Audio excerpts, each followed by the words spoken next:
Usap-usapan ngayon sa showbiz ang isang kilalang aktor na umano'y malapit nang matapos ang kontrata sa kanyang network. Ngunit hanggang sa kasalukuyan ay wala pang kumpirmasyon kung eto ba ay i-renew o tuluyan ang magtatapos.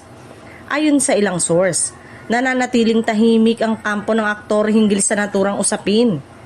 Sa industriya ng showbiz sa Pilipinas, karaniwan ang ganitong sitwasyon kung saan hinihintay muna ng parehong kampo, ang artista at ang network, ang tamang panahon bago maglabas ng opisyal na pahayag. May mga pagkakataon din na pinaplano muna ang mga susunod na proyekto bago formal na i-anunsyo ang renewal.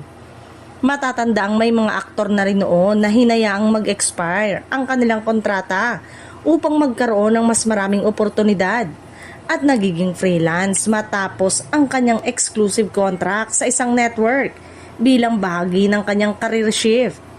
Sa kaso ng naturang aktor, may mga espekulasyon na posibleng tumanggap siya ng proyekto sa ibang network o kaya naman ay mag-focus muna sa ibang platform gaya ng streaming at pelikula. Gayunpaman, nananatiling haka-haka lamang ang lahat hanggang walang opisyal na pahayag.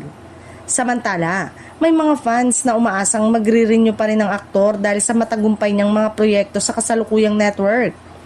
Para sa kanila, sayang ang magandang samahan at mga nagawa niyang palabas kung tuluyan siyang lilipat.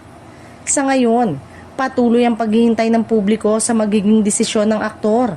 Kung eto man ay renewal o panibagong direksyon sa kanyang karera, tiyak na magiging malaking usapin ito sa industriya ng showbiz sa mga susunod na araw.